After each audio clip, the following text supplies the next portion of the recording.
महाराष्ट्राच्या उपमुख्यमंत्र्यांच्या अपघाती निधनाबद्दल ज्या महाराष्ट्र पोलिसांनी गुन्हा दाखल करून घेण्यास नकार दिला, त्याच अजित पवारांच्या अपघात प्रकरणी शेजारच्या कर्नाटकमधल्या पोलिसांनी गुन्हा नोंद करून घेतलाय। देशाच्या इतिहासामध्ये बहुधा ही पहिलीच घटना असावी। अनेक दशकं महाराष्ट्र सरकारच्या प्रमुख पदांवर जे अजित पवार होते, त्यांच्यासोबत नेमकं काय घडलंय याबद्दल रोहित पवारांनी मुंबई आणि बारामती या दोन ठिकाणी गुन्हा नोंदवण्याचा प्रयत्न केला, मात्र पोलिसांनी गुन्हा नोंदवून घेतला नाही। धक्कादायक म्हणजे याबद्दल सत्तेमध्ये असलेल्या दादा गटात अजित पवारांच्या पत्नी सुनेत्रा पवार उपमुख्यमंत्री आहेत, राष्ट्रवादीच्या त्या प्रमुखही आहेत।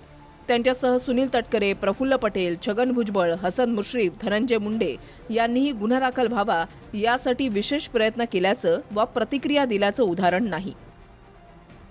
कर्नाटकच्या बंगळुरूमधल्या शेषाद्रीपुरम पोलीस ठाण्यात अखेर गुन्हा दाखल करण्यात आलाय।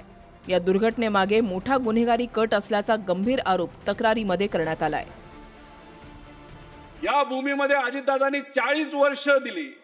सकाळी 7 वाजल्यापासून रात्री 12 पर्यंत लोकांच्या हितासाठी काम केलं, परिवाराकडे दुर्लक्ष केलं, प्रशासनाला विश्वासात घेतलं, मोठ्या प्रमाणात विकासाची कामं या महाराष्ट्रामध्ये केली।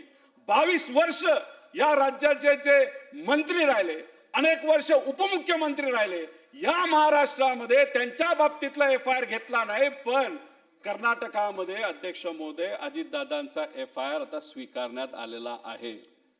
अध्यक्ष महोदय, हा 0 FIR च्या अंतर्गत हा स्वीकारलेला FIR मी तुमच्या समोर आणतो।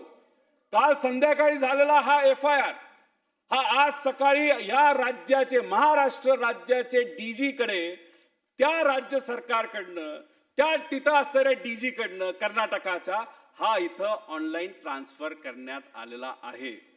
आता DGनी ठरवायचं, होम मिनिस्टरनी ठरवायचं या FIR चं करायचं काय। अध्यक्ष महोदय, हा असाच तुम्ही अडखळीत ठेवायचा का तो स्वीकारायचा?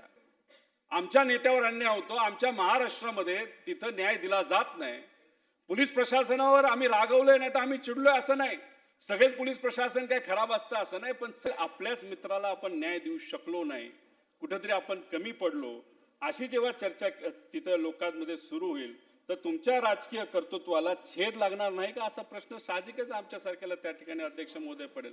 एवढी मोठी पावर द्यावा आणि कोरडी भाषण नको आपल्याला, आता कोरडी भाषण नको, राजकीय भाषण अजिबात नको। अहो, हे राजकारण बघितल्यानंतर आजची परिस्थिती बघितलं, लोक म्हणतात हे राजकारणी असलेच सगळे, राजकारणात न गेलेलं परवडलं, अशी आजची अध्यक्ष महोदय त्या ठिकाणी परिस्थिती नक्की आहे। ताट मानलेले दादांना आम्ही सांगू शकतो, तुमच्यासाठी आम्ही प्रयत्न केले आणि दिवस काय तसेच राहत नसतात, आमचाही वेळ येणार आहे आणि तो वेळ जेव्हा येईल तेव्हा लोक जे कोणी जबाबदार असतील त्यांना आम्ही सोडणार नाही, कारण लोकांची इच्छा आहे, नेत्याला जर न्याय मिळत नसेल तर गरीबाला कसा न्याय मिळेल, त्यामुळे नेत्याला तर न्याय मिळालाच पाहिजे, पण सामान्य लोकांना सुद्धा या सिस्टमच्या विरोधात न्याय कसा देता येईल यासाठी आम्ही सर्वजण 100% प्रयत्न करू। जवळची लोक जी कोणी असतील, ज्याच्यासाठी साहेबांची साथ दादांनी तोडली, सोडली आणि सत्तेत त्या ठिकाणी गेले, अशा लोकांना फक्त एवढंच मला सांगायचंय, मिठाला जगा। ज्या नेत्याने तुमच्यासाठी एवढं काय केलं त्याच्यासाठी कुठेतरी त्या ठिकाणी प्रयत्न करा।